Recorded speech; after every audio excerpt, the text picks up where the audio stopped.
ver el servicio en vivo. Obviamente hoy el Arena está a puertas cerradas y como bien decía la leyenda que figuraba abajo de la pantalla hace unos momentos, lo que veíamos tiene que ver con fragmentos de domingos anteriores, de lo que vivimos. Es un pedacito, una muestra de lo que vivimos aquí en River Arena hace una década. Es imposible poner todo, condensar todo en un ratito, en un momento de televisión. Pero nosotros sentíamos que esta era la manera que ustedes, desde todo el mundo, porque nos ha escrito gente de Europa, gente de África, de Oceanía, de Asia, de todo el continente americano, que están viendo en este momento esta transmisión, nos decían que esta era una oportunidad única de meterse un poquito aquí en el avivamiento de la calle Broadway. Pasa algo muy inusual, la gente llora, los hombres lloran aquí en esta congregación. Eso es lo sorprendente, que hay gente que dice, es imposible que los hombres se conmuevan y lloren. Sin embargo, los hombres lloran, los hombres se conmueven, y yo creo que esto es un regalo de parte del Señor, que lo vivimos aquí, en River Arena, cada fin de semana. Ustedes los veían recién en la alabanza, en la adoración, pequeños fragmentos. Creo que todo el mundo es de conocimiento público, todo el mundo sabe lo que está ocurriendo. En nuestro caso aquí, en la costa oeste, particularmente de los Estados Unidos, todo Estados Unidos lo está viviendo, pero particularmente lo que nos compete a nosotros, hemos decidido hacer estos servicios a puerta cerrada, no solo para cuidar y preservar nuestra gente, como una medida preventiva, que nada tiene que ver con la falta de fe, nada tiene que ver con el tener temor, porque algunos decían, ¿dónde está la fe si la iglesia se cierra? Tiene que ver con, inclusive, estar bajo los designios gubernamentales, o sea, acatar lo que el gobierno nos pide. En este momento no se puede hacer ninguna reunión que tenga más de 200 personas en esta parte de la ciudad y del país, y nosotros somos una iglesia, como expliqué en los videos anteriores, multitudinaria, que llega gente de todo el mundo. Cuando me toca preguntar de dónde viene, siempre me dicen que llega gente desde todo el mundo y me gritan que vienen de Australia, de China, así que es obvio que una iglesia tan cosmopolita que recibe a gente de todo el planeta no puede darse el lujo de abrir las puertas en estas épocas tan singulares. Voy a hablar de eso en un momento porque el mensaje que creo Dios me ha dicho que te diga tiene que ver con lo que nosotros estamos viviendo como comunidad, como seres en esta tierra, que aunque nuestra ciudadanía no es de este mundo, obviamente tenemos que saber cómo hacerle frente, cómo vamos a encarar a futuro todo lo que se viene.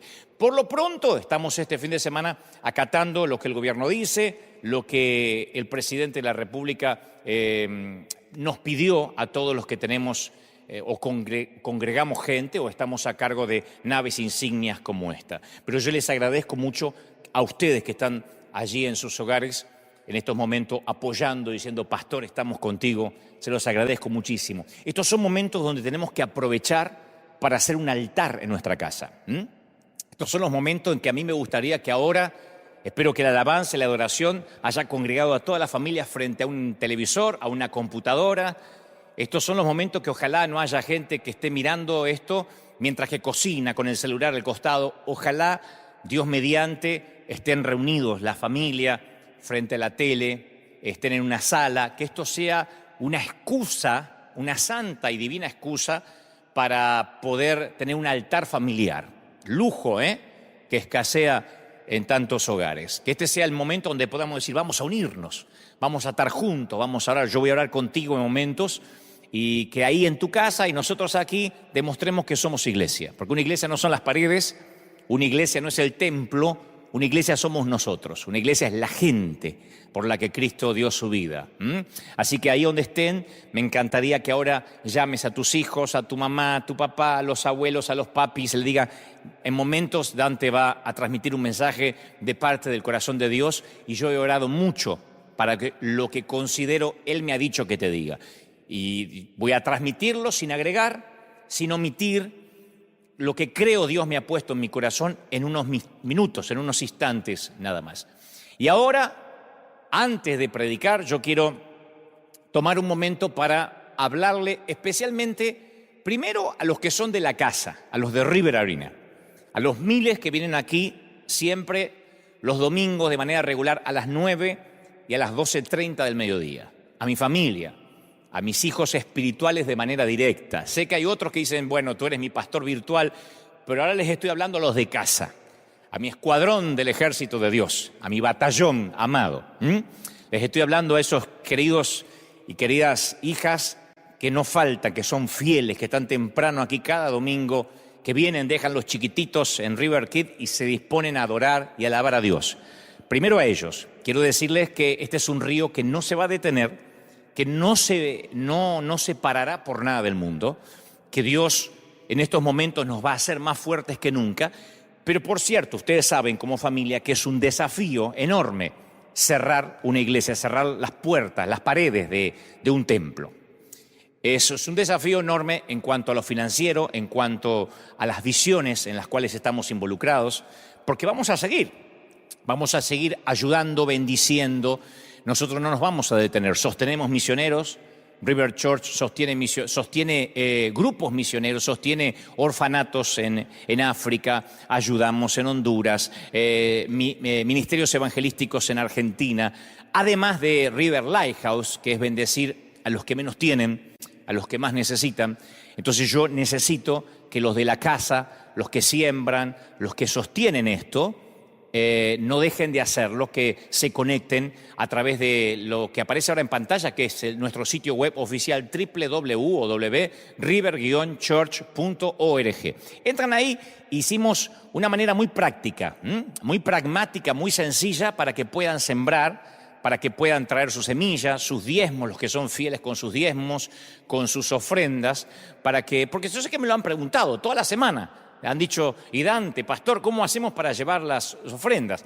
Hoy, de hecho, ha venido gente, hay gente aquí en el lobby que no en cantidades, en multitudes, pero están llegando con sus sobres diciendo, yo no dejo de sembrar en mi casa. Así que pueden hacerlo vía online, pueden hacerlo por PayPal. Hay un montón de sistemas que son prácticos para que puedan sembrar. Venir en la semana a nuestras oficinas, a River Arena, que va a estar abierto como siempre 24 horas. Esto es porque obviamente la iglesia tiene que continuar, y yo como papá y como pastor te necesito más que nunca. Necesito que me ayudes a que esto no nos detenga. No se trata de una cadena de pago, se trata de visiones, se trata de seguir predicando, se trata de no detener nada de lo que River está haciendo. Creo que esto le pasa a la mayoría de las congregaciones que hoy han tenido que cerrar las puertas. Es un gran desafío. Nosotros no lo pensamos ni un instante. De hecho, decidimos hacer un servicio a puertas cerradas antes que lo dispusiera la medida de gobierno. Lo dispusimos antes porque sentimos que lo principal era preservar las familias, que no haya una paranoia, que no haya miedo, temores. Entonces dijimos, esto va a ser así, online. Nunca lo pensamos de manera financiera, porque lo primordial es cuidar a nuestros hijos. Lo dije en un video anterior. Así que ahora que estamos en vivo aquí desde River Arena, mi petición es que siembres, si eres de la casa. Este es el momento donde nosotros adoramos a Dios con nuestra semilla, con nuestras ofrendas. A los que no son de la casa, pero dicen, no nos dejes afuera, porque aquí desde Italia, que no podemos salir ni siquiera al balcón, no podemos salir ni siquiera a la puerta, desde España, desde, Honduras, Venezuela, Colombia, Ecuador, también te consideramos nuestro pastor porque recibimos de tus mensajes. Bueno, también quiero pedirte que más que nunca creas, siembres para que podamos continuar. Hoy lo abrimos a todo el mundo. En momento voy a transmitir lo que creo Dios me dijo que te diga respecto a esto que el mundo está viviendo. Y me cuidé de no predicar con emocionalismos, con frases hechas, con cliché, con golpes bajos. Voy a tratar de ser, como siempre, coherente a lo que Dios me dijo. Así que si alguna vez mis mensajes te bendijeron, los mensajes que Dios te dio a través mío, a través de este humilde servidor, necesito ahora que también seas parte de esta iglesia. Que diga, bueno, tú eres mi iglesia, de tu iglesia, de tus mensajes me alimento. Me encantaría entonces que hagas el enorme favor de entrar www.river-church.org y ahí están todas las maneras para que tú puedas sembrar desde cualquier parte del planeta donde estés. Puedes llamar por teléfono, te atendemos ahora mismo. Y esto tiene que ver para todos aquellos que dicen, yo soy bendecido con tus mensajes, me bendices. Hay un montón de gente que dice, yo lo espero todos los domingos, no salgo de casa sin oírte, o cada lunes. Si estos mensajes durante todos estos años te fueron de bendición, ahora es cuando realmente yo necesito que nos ayudes a continuar, a que este río no se detenga, que por cierto no se va a detener, pero no podemos continuar si la iglesia de Jesucristo no nos ayuda a que sigamos haciendo lo que hacemos, bendiciendo, ayudando, haciendo que el mensaje pueda llegar a distintas partes del mundo. Donde sea que estés, yo quiero que ahora digas, voy a ser parte de River. Ahora, insisto, es como pastor, como mentor o como alguien que alguna vez torpemente y humanamente fue o es tu guía espiritual en cuanto a la palabra que transmito de parte de Dios. Yo necesito que digas, Dante, estamos contigo. Y por eso este momento, o mientras que escuches el mensaje, te aliento a que formes parte de esta iglesia maravillosa. Ahí está, al pie de la pantalla, y por supuesto la información va a estar mientras que yo esté transmitiendo lo que creo Dios me dijo que diga. River Lighthouse nació hace un año exactamente. Un año antes de que todo esto estuviera ocurriendo. Increíble cómo en una semana cambia el mapa geográfico, político, social del mundo entero.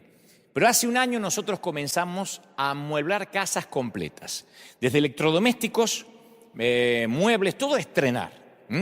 Entonces llegamos con nuestro camión y sorprendemos a la gente, le decimos, mire, si usted nos permite, le vamos a poner la casa nuevo. Esto lo hacemos a razón de 6 a 7 casas, a veces hasta 10 por semana. Saquen la cuenta, en 52 semanas hemos ayudado a más de 500 familias.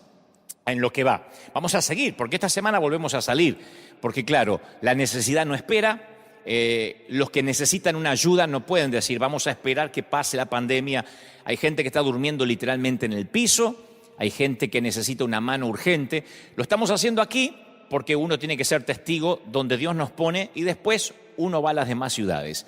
Pero también estamos ayudando a México, estamos enviando ayuda a otras partes del mundo, porque confiamos en un Dios que abastece, en un Dios que da. Somos una iglesia conocida por dar y no por pedir. Y yo sé que muchos que nos siguen semana a semana saben de esto, de River Lighthouse, de llegar y bendecir a la gente de modo que esa gente sienta que no solo les predicamos, sino que también los ayudamos a que la vida les sea un poquito más fácil. Los muebles, los electrodomésticos no le cambian la vida a nadie, pero abren el corazón para que la gente nos permita que oremos por ello. Le decimos, ¿nos deja orar por usted? Y es más, los invitamos un domingo a nuestro servicio. Cuando la gente tiene necesidad, viene aquí a River Arena, retira una aplicación y nosotros la consideramos si realmente tiene necesidad y la bendecimos a veces en menos de 48 horas. Y la gente llega de todas partes porque tiene necesidad. También hay necesidad aquí en los Estados Unidos, ¿cómo no? En cualquier parte. Y entonces llegamos con nuestro camión, lo bendecimos, lo ayudamos y la gente no puede creer que una iglesia no le pide nada a cambio, porque no son muebles viejos, no son electrodomésticos con fallas, usados, todo es nuevo. Y le decimos, ahora queremos bendecirlo. Esto lo estamos haciendo hace un año y está dando vuelta al mundo. Esto llegó hasta los oídos de la Casa Blanca. Todo el mundo está sorprendido de que una iglesia hispana bendice como lo estamos haciendo nosotros. Y antes de transmitir lo que creo Dios me dijo que te diga, y mientras que tú puedes conectarte con nosotros a nuestro sitio web y traer tu ofrenda, tu semilla, antes de que yo predique, yo quiero que ustedes vean un fragmento, unas pequeñas imágenes, creo que dura poquito más de 2 minutos, de lo que hacemos nosotros en River Lighthouse cada semana. Después de esto, estoy aquí con ustedes en vivo, transmitiendo lo que Dios me dijo que te diga, que lo disfruten. Es emocionante ver todo lo que River, lo que la congregación ha hecho, porque la congregación, insisto, si te acabas de sumar a esta transmisión en vivo, la congregación de River es la que permite que esto ocurra, que estos sueños sean realidad. Es nuestra gente, los que siembran, los que dan, los que semana a semana se comprometen. Y aquí no hay muchos ricos y millonarios. La mayoría es toda gente trabajadora, pero que aporta, que siembra, que no han dejado de llamar a nuestras oficinas diciendo, ¿cómo podemos hacer? Si las puertas de la arena están cerradas este fin de semana, ¿cómo hacemos para alcanzar nuestra semilla? Eso es algo maravilloso, que uno no tiene que insistir ni apelar a nada, mucho menos manipular a la gente.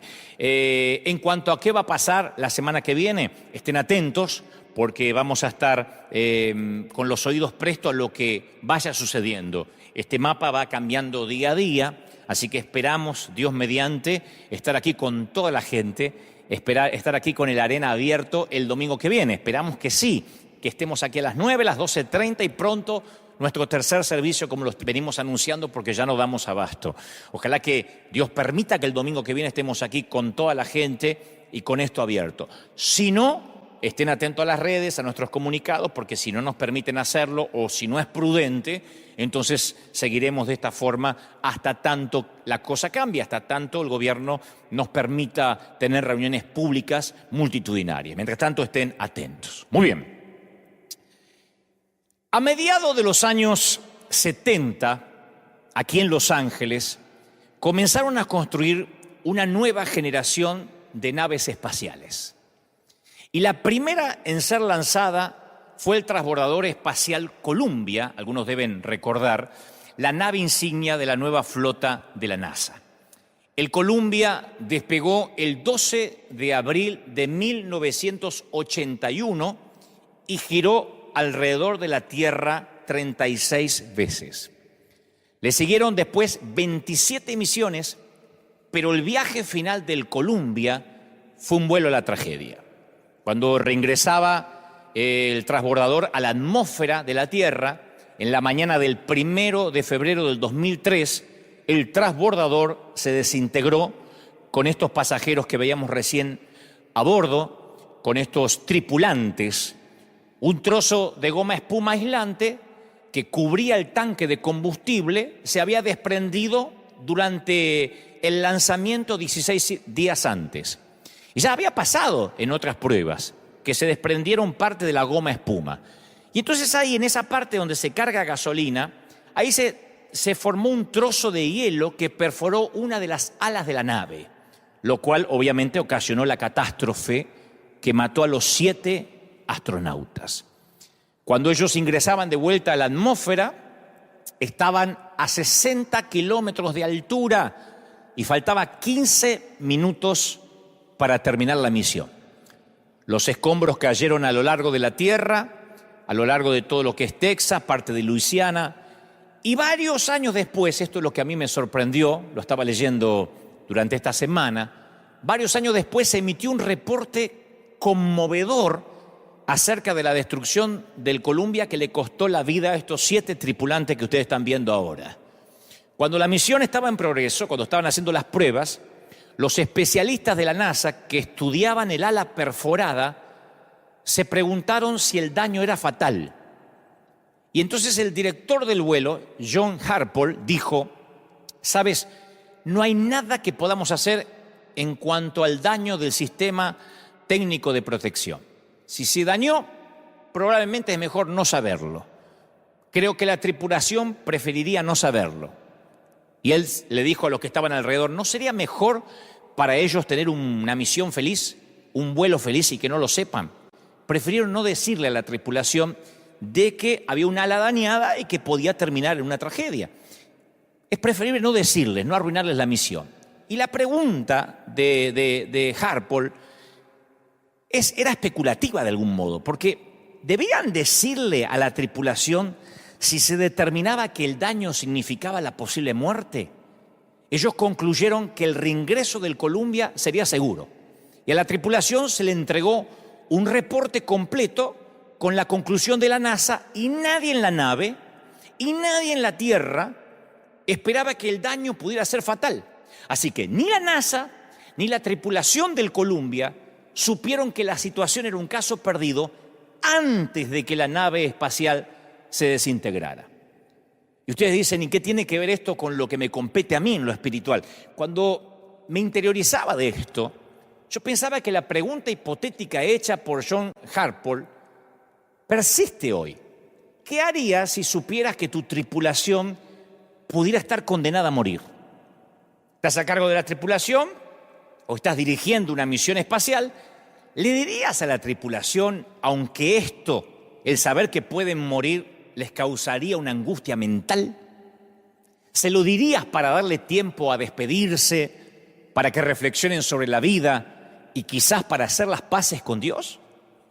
O si estuvieses a cargo de la tripulación, te quedarías callado para que no se den cuenta que viven sus horas finales. Esa es la pregunta. Si estás a cargo de una tripulación que ves que hay un defecto que puede causar la muerte, ¿dejarías que tengan un vuelo feliz? ¿Una misión feliz? ¿O les diría, muchachos, hay posibilidad que esto salga mal, arreglen con Dios sus vidas? Reflexionen, manden mensajes a sus seres queridos? Esta es la misión de la iglesia ahora, en este momento. Porque en cierta forma el dilema del Columbia se parece al que estamos teniendo en este momento. Cada persona está sujeta a la muerte repentina. Ninguno va a escapar. La diferencia es que todos lo sabemos y tenemos la oportunidad de prepararnos. Cuando llega la pandemia o cuando llegan estos momentos de crisis, vivimos una clase a veces a mí me sorprende porque es una clase de negación, como que confirmamos que nuestra vida diaria vamos a tenerla sin ningún cambio, sin ningún contratiempo, creemos que va a ser así, y sin embargo la vivimos como si tuviésemos garantía de seguridad que no son posibles en esta vida. O sea que vivimos como que tenemos la garantía de que vamos a ser eternos, como que no nos puede pasar nada, y cuando de pronto nos sacude una pandemia o guerras o un terremoto o un huracán, nos empezamos a preguntar si nuestra vida está a cuenta con Dios. Esto no es nuevo. Lo que está pasando ahora, que es una suerte no estoy minimizando la pandemia, pero sí también hay una paranoia, un miedo, donde la gente corre a los mercados para quitar lo último que queda de papel higiénico, de insumos básicos, que no lo hubiésemos pensado hace una semana atrás. Esto no es nuevo. En el 2004, la gran tragedia fue el tsunami del Océano Índico que mató a 230.000 personas. 230.000. A mí me cuesta asimilar esa cantidad. En el 2005 tuvimos el huracán Katrina. ¿Y quién puede olvidar el 2010 y el 2011? El terremoto en Haití le costó la vida a otras 220.000 personas. 220.000 personas. También me cuesta asimilar a mí esa cantidad, 220.000. Comparen con las cifras que a diario aparecen de los que fallecen a causa del coronavirus. El tsunami de Japón por lo menos se llevó a 15.000. Ahora, no obstante, esos solamente son los acontecimientos climatológicos. En la Tierra todos los días hay demasiadas tragedias, demasiados accidentes de tránsito, demasiados pacientes con cáncer o enfermedades terminales que ni siquiera llevamos la cuenta. Y eso hace que uno se haga muchas preguntas respecto al carácter de Dios. Ahora es cuando la gente mira hacia las iglesias o trata de escucharnos a nosotros, y como cristianos, como seguidores de Dios, no podemos pretender creer que Dios está sorprendido. No podemos decir, no, es que esto nada tiene que ver con Dios, porque algunos creen en la teoría que Dios creó al mundo, pero que no participa en su funcionamiento. Y esa filosofía se llama deísmo. O sea, acepta la existencia de Dios, pero lo aleja de cualquier cosa que ocurra en el mundo que Él creó. Y creo que muchos cristianos adoptamos cierta clase de deísmo también, en un torpe intento de disculpar a Dios. Ahora no hay que tratar de disculpar a Dios. Cuando los ateos nos digan, ¿por qué está pasando eso? No hay que tratar de disculparse por Dios, porque yo sentí como que algunos cristianos hasta tenían vergüenza ajena, no podían explicar por qué estamos viviendo una pandemia. Las Escrituras son claras de que Dios continuamente está obrando activamente en el universo. No es que Dios a esto le sorprendió, Dios dice, vino una pandemia y yo justo estaba escuchando el coro de ángeles. No. El pretender que Dios no sabe esto es una falacia. Otra manera en que nosotros liberamos a Dios de la responsabilidad es echarle la culpa al enemigo, a Satanás. Pero si uno lee las Escrituras, sabemos que el libro de Job, a través del libro de Job, que Satanás no puede hacer nada sin el permiso de Dios. Ya sea que nos resulte cómodo o no, uno tiene que debatir este asunto con integridad teológica. Ahora, queridos pastores, colegas, cuando uno tiene que ponerse serio. Ahora es cuando no tenemos que hablar tonterías, boberías. Ahora es cuando tenemos que decirle a la gente, a los que no creen en Dios o a los que ahora van a empezar a buscar desesperadamente a Dios, hay que decirle, mira, la Biblia enseña que Dios es soberano, que Él está en el trono tanto en los momentos agradables como en los momentos que no son tan agradables. La Biblia presenta un Dios activo que está involucrado íntimamente en el control y en el sustento de todos los acontecimientos del mundo natural. El Señor hace lo que se le place, dice la Biblia, dice Salmo 135:6. El Señor hace lo que se le place por todo el cielo y toda la tierra, y en los océanos y en sus profundidades. Hace que las nubes se eleven sobre la tierra. Envía relámpagos junto con la lluvia y suelta el viento desde sus depósitos. Salmo 135:6. Yo leo esto y no puedo pensar que el viento o la lluvia se manejan solos, o lo que es peor, que lo maneja el diablo. Solo el Salmo 135 dice, Él suelta el viento desde sus depósitos. Mateo 5:45, Él da la luz de su sol, tanto a los malos como a los buenos, y envía la lluvia sobre los justos y los injustos por igual. Si tuviera la iglesia ahora repleta, diría, ¿quién envía la lluvia? Dios. Él lo hace. Él ordena que caiga la nieve en la tierra. Job 37:6. Él ordena que caiga la nieve en la tierra y le dice a la lluvia que sea torrencial. Digo, por si alguien piensa que la inundación es un error de cálculo y el diablo tomó el control mientras que Dios miraba para el otro lado. El aliento de Dios envía el hielo y congela grandes extensiones de agua. Él carga las nubes de humedad. Estoy leyendo Job 37:6. Él carga las nubes de humedad y después salen relámpagos brillantes. Las nubes se agitan bajo su mando y hacen por toda la tierra lo que Él ordena. O sea, yo creo que cuando veo las Escrituras no puedo en ningún momento dudar que Dios en algún momento del planeta pierde el control. Vemos un Dios que envía un diluvio para destruir un mundo oscurecido por el pecado y salva solo a Noé, al piadoso Noé y a su familia. Envía un fuego para destruir a Sodoma y Gomorra por su perversidad. Envía plagas para castigar a Egipto. Crea una plaga que mata a 70.000 hombres debido al pecado de David al censar a la gente. Una historia que en otro momento les voy a contar. Envía una tormenta para atraer la atención de Jonás y llevarlo al arrepentimiento. Entonces, cuando uno ve ese Dios, uno piensa, a ver, desde Malaquías a San Mateo, ¿será que Dios se ayornó? ¿Se ablandó? No estoy diciendo que era un Dios malo, explicaré eso en momentos, ni que Dios sea malo hoy.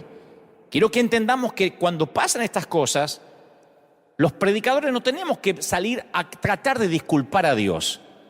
Ayer veía un programa de televisión de alguien que decía, bueno, esto no tiene que ver con Dios. Entonces, ¿con quién tiene que ver? ¿Con Trump? ¿De verdad? ¿Con Maduro? ¿Con los políticos que nos tocó en desgracia en algunos países de América Latina? ¿Con quién tiene que ver? Primero uno tiene que concientizarse por qué está pasando eso, si no, no vamos a encontrar la solución. En Amós 4 hay un episodio bíblico extenso que describe cómo Dios trata con la desobediencia de los pueblos. Así que si alguna vez yo creo que en algún momento nos vemos tentados a separar a Dios de lo que ocurre en la tierra, pensamos, no, Dios lo creó y después se olvidó que hizo una tierra. Este pasaje de Amós 4, este pasaje, le voy a leer la versión de la Biblia de las Américas, es como que nos para en seco. Miren, o escuchen. Yo también os he dado, estoy leyendo Amós 4:6, esto es Biblia pura, señores. Yo también os he dado dientes limpios en todas vuestras ciudades y falta de pan en vuestros lugares, pero no os habéis vuelto a mí, declara el Señor. Yo retuve la lluvia cuando faltaban 3 meses para la cosecha. Hice llover sobre una ciudad y sobre otra ciudad no hice llover. Sobre una parte llovía y la parte donde no llovía se secó junto con la cosecha. No aparece el diablo en esto, ¿no? Está hablando el Señor. Así que de 2 o 3 ciudades iban tambaleándose a otra ciudad para beber agua y no se saciaban. Pero no os habéis vuelto a mí, declara el Señor. Os herí con viento abrasador, y la oruga ha devorado vuestros muchos huertos y viñedos, vuestras higueras y vuestros olivos, pero no os habéis vuelto a mí, declara el Señor. Envié contra vosotros una plaga, como la plaga de Egipto. Maté a espada a vuestros jóvenes junto a vuestros caballos capturados e hice subir hasta vuestras narices el hedor de vuestro campamento, pero no os vuelto a mí, declara el Señor. No os habéis vuelto a mí. Os destruí como a Sodoma y Gomorra y fuisteis como tizón arrebatado de la hoguera, pero no habéis vuelto a mí. Yo no estoy repitiendo esto, lo dicen las Escrituras tal cual. Declara el Señor, por tanto, prepárate para venir al encuentro de tu Dios. Este es el Señor. Digo, para poner en claro, yo no sé si esto es muy alentador, que cuando estas cosas pasan, no podemos mirar para otra parte, los que predicamos, los que estamos en los negocios del reino, negocios en el mejor sentido de la palabra, aludiendo a las palabras de Jesús cuando era niño, diciendo: los negocios de mi Padre me es necesario estar. No podemos decir, esto no tiene nada que ver con la iglesia, esto es algo inesperado, porque yo vi que muchos ministros se han quedado callados y no han sabido qué responder, porque tal vez quiero pretender de que olvidaron de que el Señor está al control de todo. La pregunta es, entonces, ¿Dios es bueno? Esa es la pregunta. ¿Dios sigue siendo bueno? La pregunta ¿es bueno Dios cuando el resultado no lo es? Porque nosotros nos congregamos en iglesias donde cuando alguien se recupera del cáncer decimos: Dios es bueno, hermano, me sané de cáncer, amén, Dios es bueno, ¿no? Un aumento de salario, decimos: Dios es bueno. Aplicamos para la universidad, nos aceptaron, decimos: Dios es bueno. Ahora, decimos Dios es bueno cuando las circunstancias son diferentes. En el cementerio o en la maternidad, en el panteón o en la nursery, en la fila para conseguir empleo o en la fila del mercado para comprar de todo, en días de recesión como en días de provisión. Dios es bueno en días de salud y en días de pandemia. Lo diré otra vez, Dios es bueno en días de recesión y en días de abundancia, en días de tierra fructificada, en días de salud y en días de pandemia. Porque a veces sentimos, y esto creo que tiene que ver, esto es una autocrítica a los que predicamos, le hacemos creer a la gente que Dios tiene una suerte de trato unilateral. Unilateral porque Dios no lo firmó, lo firmamos nosotros solos. Es una metáfora, ¿no es cierto? A veces uno viene al camino del Señor y la mayoría creemos que tenemos un acuerdo contractual con Dios, ¿no? Nos hacen creer eso, le hacemos a veces inconscientemente creer eso a la gente. Promete ser una persona decente, promete ser bueno, traer tus diezmos y entonces Dios salvará a tu hijo, sanará a tu esposa, cuidará tu trabajo. Pero ese siempre fue el evangelio del multinivel, porque el Señor también dijo: en el mundo tendréis aflicción. Entonces, cuando uno le dice: pase al altar para que la vida te vaya bien, la vida de este lado de la eternidad, ahora que hay una pandemia, ese evangelio se desmorona. Ahora es cuando muchos que predican empoderamiento no saben qué decir. Porque la gente dice: usted me vendió un multinivel, esto era como un shampoo Ceramidas. Esto era como un multinivel donde yo venía y cada vez estaba más alto en la pirámide. Ese es el evangelio del multinivel que ahora enmudece a algunos mensajeros. Aquí todos los domingos, y los que me siguen domingo a domingo saben que yo digo siempre: la iglesia se trata de gente rota, de gente con problemas, de gente que no necesariamente sube todos los días de nivel, sí espiritualmente, pero a veces las cosas no van bien, porque a veces Dios no satisface nuestras expectativas y quedamos girando en un torbellino de preguntas, de dudas, y ahí es cuando llegan los clientes, entre comillas, a reclamar las garantías de lo que compraron, ¿no? Y yo quiero que sepas bien esto: Dios no ha hecho tratos con nadie. Dios envió a su Hijo para darnos vida eterna y después prometió que es muy probable que aquí tengas aflicción, que vas a escuchar de guerra, de rumores de guerra, de pestilencia. Sí, hay promesas de que ninguna plaga tocará tu morada, pero a mí me toca orar por sanidad, gente que se sana en el nombre del Señor, y también sepultar a otra gente piadosa. En la iglesia tenemos testimonios de gente que ha venido en silla de ruedas y ha caminado, y otros que siguen confinados a un bastón, a una silla de ruedas. Y yo no puedo ser tan torpe de pensar que a unos Dios los ama y a otros no. O decir, a este le funcionó el multinivel y a este no le funcionó. Aquí es cuando ese evangelio de naipes se desmorona. Porque claro, encendemos CNN, las noticias, y todo el mundo nos dice que cada vez está peor, que la curva de peligro cada vez sube, que si todo el mundo se enferma va a haber 6 o 7 enfermos por cada cama de hospital, y la iglesia se queda sin respuesta, pero no toda la iglesia. Se queda sin respuesta la iglesia del multinivel, la iglesia que le dice a la gente, usted no va a tener problemas ni se va a enfermar, porque Dios no permite las enfermedades. Pero Dios, voy a las Escrituras y me dice que sí, a veces es la forma en que Dios llama la atención.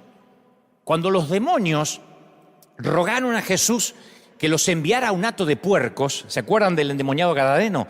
Él les dio permiso, dice Mateo 5:12. Él les dio permiso. O sea que Dios da permiso para que sucedan determinadas cosas. Él permite que la tierra se seque y que los tallos a veces crezcan desnudos. Lo leímos recién en Amós. Él le permite al enemigo que se desate el caos en ciertas ocasiones, pero no permite que triunfe. No permite que triunfe. Estas son terribles calamidades, productos de un planeta Tierra caído.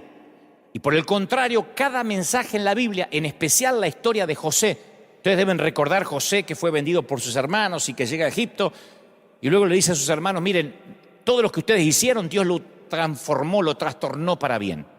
Cuando uno ve la historia de José, nos lleva a creer que Dios mezcla algunos ingredientes y de alguna forma saca algo bueno de todos esos ingredientes. Ese fue el mensaje de Jesús. Cuando sus seguidores divisaron a un ciego a la orilla del camino, le pidieron a Jesús una explicación, como ahora la gente está pidiendo una explicación. Le dijeron, ¿por qué está ciego? ¿Estaría enojado Dios? ¿De quién era la culpa? ¿De quién había pecado? ¿Sus padres o él? Y la respuesta de Jesús ofreció una opción superior. Él dijo, el hombre quedó ciego para que las obras de Dios se manifiesten en él. Juan 9:3. Para que las obras de Dios se manifiesten en él. No pecó ni este ni los padres. Lo que está ocurriendo es para que Dios manifieste su poder. Porque si Dios llegamos a la conclusión que no está a cargo de los desastres del mundo, ¿cómo entonces vamos a decir que dependemos de Él, que Dios está al control de nuestra vida y de nuestro futuro? O sea, ¿de verdad estamos predicando un Dios que se ocupa de mi uña encarnada, que se ocupa de los divorcios, que se ocupa de la mamá que perdió a su hijo, pero no se ocupa de los desastres climáticos o de las pandemias? ¿O Dios está involucrado en todas las funciones del mundo o no está involucrado en ninguna? Pero no es un Dios que algunas cosas se le escapan y otras cosas sí las tiene en cuenta. Tampoco es verdad que yo sé que hay gente que dice, bueno, pero a lo mejor esto es el otro día escuché que alguien dijo, a lo mejor esto tiene que ver con una represalia de Dios contra alguien. Porque ahora es cuando surgen las teorías conspirativas, ¿no? Yo escuchaba estos días, no, que esto es un virus, que me parece que lo hicieron en un laboratorio y lo soltaron. No nos consta, siempre han surgido estas conspiraciones, no nos consta. Nadie tiene pruebas para decir eso. Sea eso, haya nacido en China, comiendo animales salvajes, siempre surgen las teorías conspirativas. Pero a mí lo que más me llama la atención, en nuestro ámbito de los que creemos en Dios, son los profetas con el periódico de ayer. Porque el profeta con el periódico de ayer pasó esto y por eso doy esta profecía hoy. Cualquiera es profeta con el diario de ayer. Entonces, no es cierto decir que cada desastre particular es un juicio porque alguien metió la pata. Después del 9/11, después del 11 de septiembre, Algunas personas decían que el desastre había sido juicio de Dios sobre los Estados Unidos por culpa de sus políticas. Porque siempre cuando uno encuentra un culpable es como que nos da un alivio a todos. Hay gente que piensa que lo que sucede es culpa de algo que se cometió en el contexto inmediato del desastre. Y en el Evangelio de Lucas, Jesús advirtió sobre estos profetas con el periódico de ayer. Resulta que Pilato había asesinado a unos galileos, sumado a que otros habían muerto cuando una torre se derrumbó en Siloé. Y entonces cuando le preguntaron a Jesús sobre eso, porque le preguntaron por qué había ocurrido eso, por qué se había derrumbado una torre y por qué había ocurrido esas tragedias, Jesús dijo, ¿piensan que esos galileos eran peores pecadores que todas las demás personas de Galilea y que por eso sufrieron? De ninguna manera. Ustedes también van a perecer a menos que se arrepientan de sus pecados y vuelvan a Dios. Eso me fascina, porque el Señor dice, ¿creen que esos 18 que murieron cuando la torre de Siloé se les cayó encima eran peores pecadores que el resto de los que sobrevivieron en Jerusalén? No, a menos que ustedes se arrepientan, también van a perecer. La historia está en Lucas 13:2. Se había caído una torre y dijeron, murieron porque estaban en pecado. No. ¿Murieron las víctimas porque eran más pecadoras que las sobrevivientes? No. Todos vamos a morir si no nos arrepentimos. En otras palabras, el mayor desastre natural de todos ocurrió en el huerto del Edén. Esto es el daño colateral. El mayor desastre, la pandemia, comenzó en el huerto del Edén. Por eso yo titulé este mensaje Pandemia, el daño colateral. Porque la caída nos hizo a todos víctimas. Aquí en River casi todos tienen algo en común. Hoy no están, pero están en sus hogares, ahí frente a la tele. Aquí nos hermana, no quiero decir nos unifica porque suena a uniformidad, pero nos aúna, que todos hemos llegado a Cristo a través de alguna experiencia difícil. Todos llegaron rotos de alguna manera. No hay aquí gente que dice, la verdad que yo no necesitaba al Señor, pero vine a ver qué onda. Por lo menos River. Este es un sitio de gente rota. Frecuentemente por la pérdida de un ser amado, por un divorcio, por la pérdida del trabajo, por abusos en la niñez. Y todos coinciden que Dios se valió de esa dificultad y de esos desastres para atraerles la atención hacia Él. Entonces, yo sé que las crisis podrían alejar a mucha gente de Dios, pero en la mayoría tiene un efecto contrario. Los lleva a los brazos de Jesús. Yo quiero que me escuchen los que están en cualquier parte del mundo, aún los que están en Italia, que son uno de los países más, en este momento, más afectados por esto que nos compete a todos. Estas cosas, mis queridos, ayudan a toda la humanidad a diferenciar lo temporal de lo permanente. La pandemia comenzó en el huerto del Edén. Esto es el daño colateral. Esto nos recuerda que el mañana es incierto y que hoy es el día de la salvación. No mañana, no después del bautismo, no después de que vengas a las células, no después del curso de membresía, porque siempre nosotros le estamos agregando algo, como los judíos querían hacer. Bueno, la cruz y también la circuncisión. Bueno, la cruz y también aprenderse las leyes judías. No, esto es salvación ya. Esto reordena nuestras prioridades. Al principio yo me choqué, como todo el mundo, cuando veía las noticias. Y después el Espíritu Santo empieza a mostrarme de que de alguna forma esto atrae a la gente a Dios. Porque es común en medio de la sequía olvidar que lo normal es que llueva. Lo sagrado se vuelve común. Si esto estuviese repleto, yo diría, iglesia, lo sagrado se vuelve, y todo el mundo gritaría, común. Porque he dicho eso hace 10 años. Es muy normal que cuando el médico nos da las malas noticias, olvidemos que la mayoría del tiempo solemos tener buena salud. Porque las bendiciones de Dios abundan, son la norma. Pero en estas temporadas nos olvidamos de los tiempos buenos y lo sagrado se nos vuelve común, aún a los que van a la iglesia. Estados Unidos de América, era un país que exportaba misioneros a todo el mundo. Las iglesias en Argentina, en mi país, en México, en Colombia, en Honduras, nacieron por misioneros que salieron de aquí. La mayoría de las iglesias en los Estados Unidos suelen estar vacías los domingos por la mañana. ¿Qué pasó? Lo sagrado se vuelve común. Las palabras de José a Faraón fueron claras. Dice, después llegará un tiempo de 7 años de un hambre tan intensa que la gente se va a olvidar de la prosperidad de Egipto. El hambre va a destruir la tierra. Ese era el sueño que cuando el profeta lo discierne y se lo dice, la hambruna va a ser tan grave que va a borrar el recuerdo de los años buenos. José vio en el sueño ambas épocas, la de la abundancia y la de escasez, y ambas épocas bajo el paraguas de la jurisdicción divina. Las buenas épocas y las épocas de hambruna. Pero ¿qué pasa? Que cuando viene la hambruna, la gente se olvida de cuando todo estaba bien, de cuando comía. Por eso esta pandemia no define a Dios. Porque algunos dicen, ¿y qué dice Dios a esto? ¿Ustedes que creen en Dios? Alguien me interpeló hace una semana y me dijo, ¿tú qué hablas de Dios? ¿Qué dice Dios? Esto no define a Dios, esto nos define a nosotros. Porque cuando vienen los desastres, Dios no está siendo puesto a prueba. Nosotros estamos siendo puestos a prueba. Cuando ocurren estas cosas, no podemos pensar que las muertes masivas pueden desacreditar a Dios más de lo que pudiera hacerlo una sola muerte. Sabemos quién trajo la muerte al mundo y no fue Dios. La muerte, la pandemia comenzó en el huerto del Edén, no comenzó en China. La pandemia no comenzó con un murciélago, comenzó con un hombre.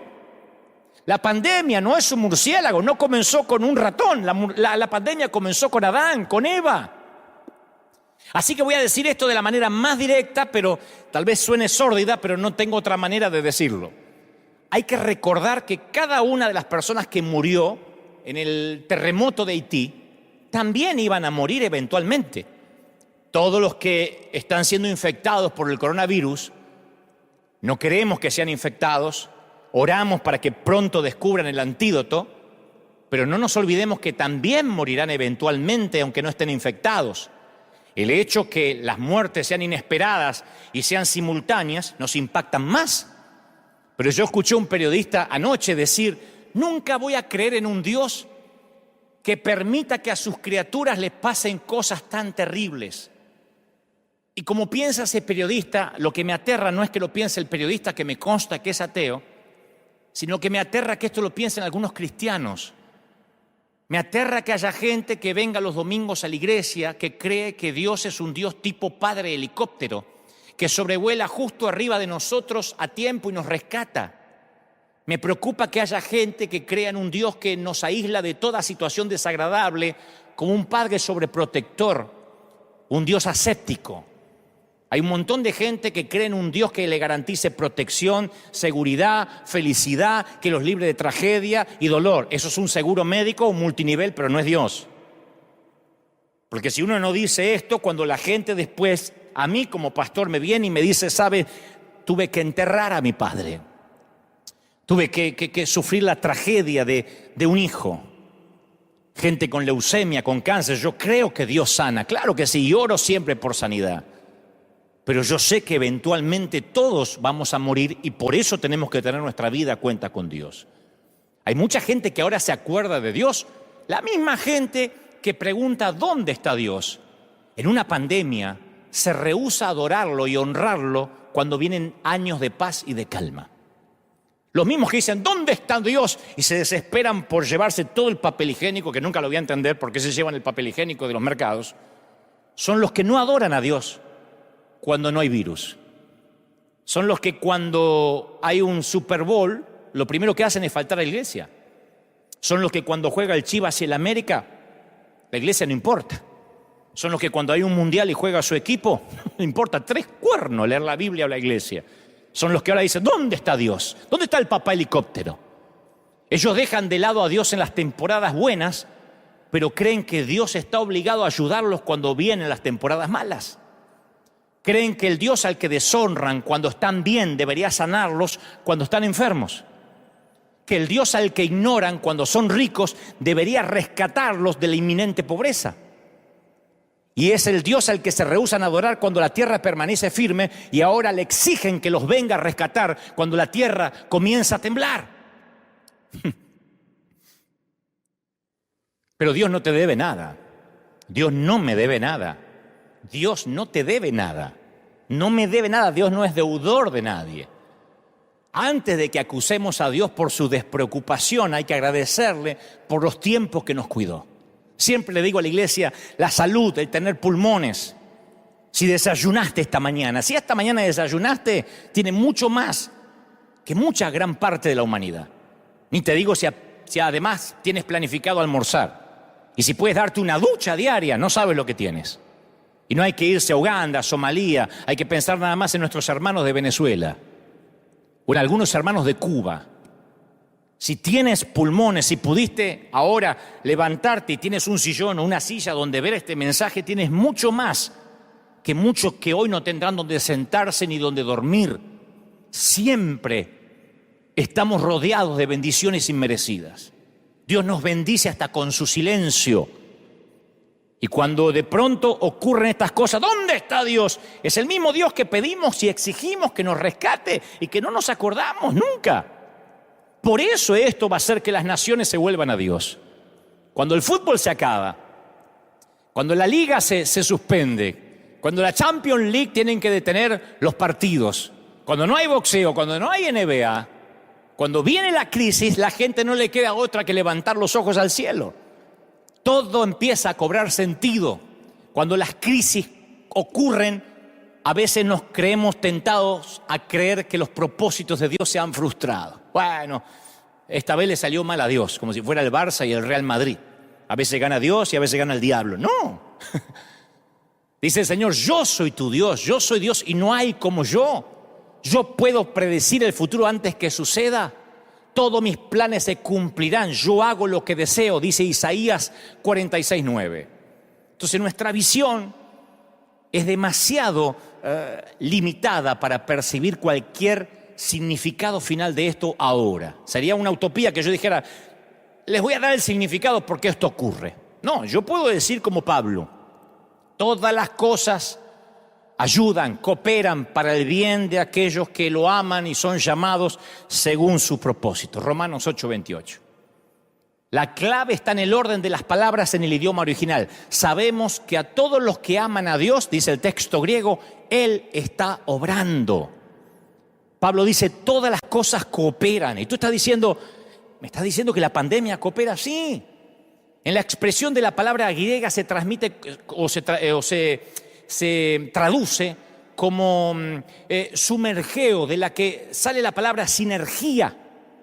La sinergia es el funcionamiento conjunto de varios elementos para producir un efecto mayor.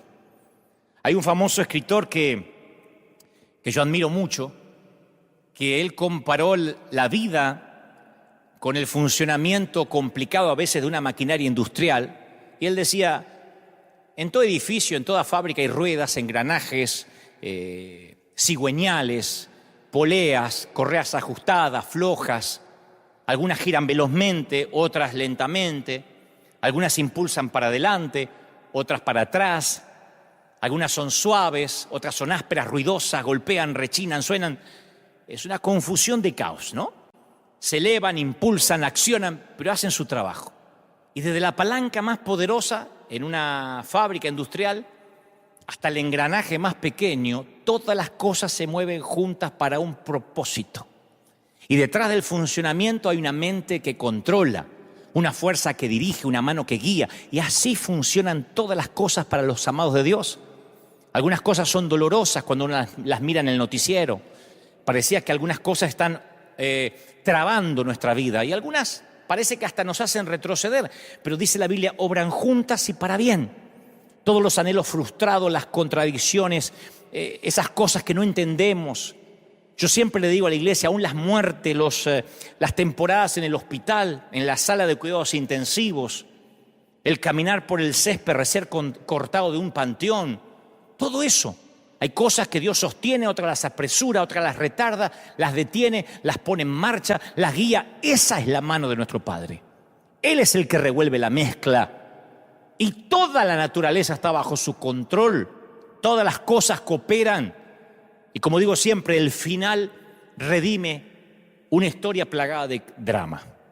Y si la respuesta de Dios a esto que pasa requiriese más megabytes de los que tiene nuestra pobre mente, y si no estamos entendiendo, porque Dios de alguna forma esto lo va a trastornar para bien, Pablo dice, porque esta leve tribulación momentánea produce en nosotros un cada vez más excelente y eterno peso de gloria, le escribe a los Corintios. Yo sé que lo que venga le va a dar significado a lo que está ocurriendo ahora. El pronóstico es temporadas buenas, temporadas malas. Salomón dividió la vida en 28 temporadas. Y Dios está en todos los días, en todas las temporadas. Él es el Señor de las hambrunas y de las fiestas. Entonces yo sé que están preguntándome, entonces, ¿qué hacemos, pastor? Porque nuestra gente siempre me dice, dinos qué hacer. ¿Qué hacemos la iglesia? Bueno, en primer lugar, yo creo que esto nos devuelve la sensibilidad. Nos recuerda que el Evangelio no es para andar empoderándose y para repetir frases.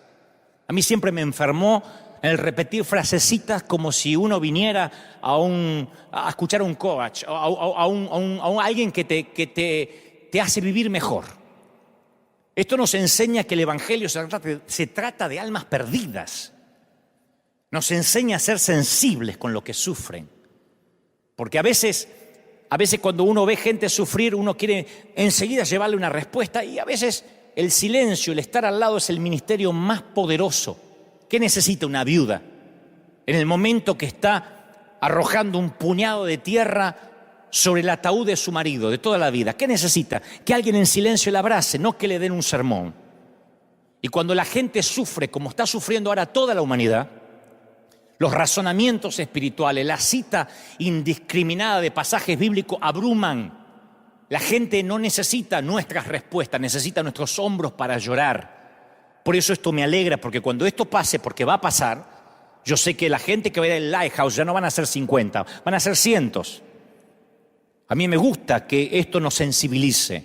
Estos son los momentos en que la iglesia de Jesucristo tenemos que entrar en nuestro apogeo. Este es el momento que tenemos que decir, sí, esto es iglesia. Ahora es cuando los presidentes no saben qué decir. Yo veo a los presidentes, desde los Estados Unidos por lo menos, a inclusive los de Europa, titubean. Les escriben, pobrecitos, los que tienen que decir, y titubean.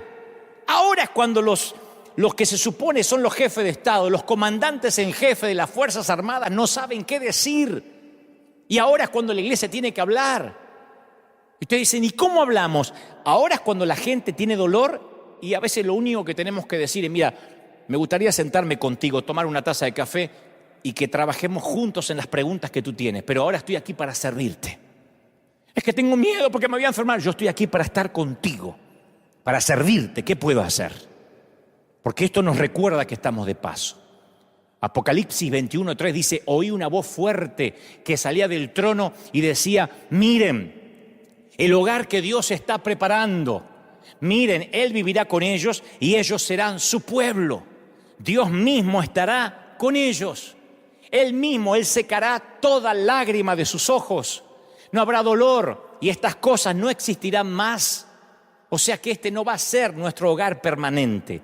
Ese es el mensaje que alguien que no tiene a Dios necesita oír ahora. Pablo dice, toda la creación espera con anhelo el día futuro en que Dios le revele a sus hijos verdaderos la eternidad. Porque sabemos que toda la creación gime de angustia como si tuviera dolores de parto, le dice Pablo a los romanos. Ahora es cuando hay que decirle, no te preocupes, sabíamos que esto iba a pasar. En nuestra iglesia continuamente hablamos de los días finales, pero no te preocupes, porque vamos a salir de esto y esto va a hacer que reordene tus prioridades. ¿Va a haber cura para la pandemia? No quiero parecer un profeta con el periódico de ayer. Yo sé que pronto los científicos, los infectólogos van a dar con la vacuna contra el coronavirus. La Biblia dice que Ezequías había enfermado gravemente y Isaías le había dicho a los siervos de Ezequías, preparen un ungüento de higos y pónganlo sobre la llaga y Ezequías se recuperará. La historia está en Isaías 38:21. Y la enfermedad fatal de Ezequías se originó por una llaga en alguna parte de su cuerpo. Probablemente suponemos que se había infectado y que se estaba filtrando veneno en su sistema, por eso estaba por morir. Y Dios le da instrucciones a Isaías para que se sanara, pero que tenía que transmitir una cura, una suerte de asepsia a los médicos de la corte. La receta era un ungüento, una pasta hecha con higos machacados para aplicarlo en la llaga. Uno se podría preguntar por qué Dios no lo sanó simplemente con un milagro. ¿Por qué no sanar a Ezequías por medio de un milagro, una palabra? Dios tiene la costumbre de usar a su gente, a sus dones y a sus recursos para llevar a cabo sus planes. Fuimos creados para ser asistentes de Dios y hacer su obra en la tierra. Así que así como Dios con Isaías usó a los médicos de la corte, yo sé que Dios va a usar a los científicos que están ahora investigando y creo que va a ser pronto para que den con la cura. Yo estoy convencido de eso, que esto va a pasar, pero vamos a reordenar nuestras prioridades. Vamos a ordenarla de modo que cuando esto pase, que va a ser pronto, no diré yo una fecha porque no estoy fungiendo de profeta, solamente de transmitirte lo que Dios me dijo que te diga. Cuando la economía se colapsa, como está ocurriendo ahora, donde inclusive Wall Street, que marca el pulso financiero del mundo, del planeta, casualmente o paradójicamente, cuando la economía se viene abajo, dicen los sociólogos que la contaminación en estos pocos días, en esta semana, en estos días, en estos 21 tantos días que ha cambiado el planeta, la contaminación bajó de manera considerable. Claro, la calidad del aire que respiramos ha mejorado considerablemente. No obstante, seguimos respirando. Para lo que decía recién, que a veces olvidamos las cosas comunes, las cosas que Dios nos permite tener, ¿no? Seguimos respirando. Algún propósito, Dios es el que revuelve y hace que todo obre para bien. Algún propósito hay. En un momento en que las minorías reclaman no ser discriminadas, en un momento que las minorías defienden el lenguaje inclusivo, incluso, que van a las plazas y dicen hay que cambiar la manera de hablar, hay que decir todes en vez de todos, porque eso nos mete a todos. Aparece un virus que nos hace experimentar que en un cerrar de ojos todos nos convertimos en discriminados o en potenciales discriminados. No solo las minorías sexuales, las minorías religiosas, las minorías étnicas, todos. Todos podemos ser potenciales enfermos. En aquellos a los que no se les permite cruzar las fronteras, en aquellos a los que no tenemos miedo que nos transmitan enfermedades, aún no teniendo ninguna culpa, siendo de raza blanca, raza negra, occidentales, asiáticos, no importa los lujos económicos que tengas a tu alcance. Estos diluvios, estas crisis, nos hace ver a todos iguales. De pronto todos somos mortales. Abrimos el periódico y descubrimos que alguien que coloca a Oscar sobre la chimenea, que levantó Oscar de la academia por sus películas como Tom Hanks, dice, estoy enfermo y estoy atravesando la pandemia y estoy atravesando la enfermedad. Y uno dice, wow, esto no es aquello que afectaba a los de Haití, ¿no? Esto no es aquello que vivían allá en una parte de África que nunca voy a ir. Esto no importa si vives en Beverly Hills, en un rancherío, en los suburbios. Esto nos iguala a todos. En una sociedad que se basa en la productividad y el consumo y en la que todos corremos 24 horas al día sin descanso, atrás de no sé qué, sin pausa, de repente, ¡paf!, se nos impone un stop forzado.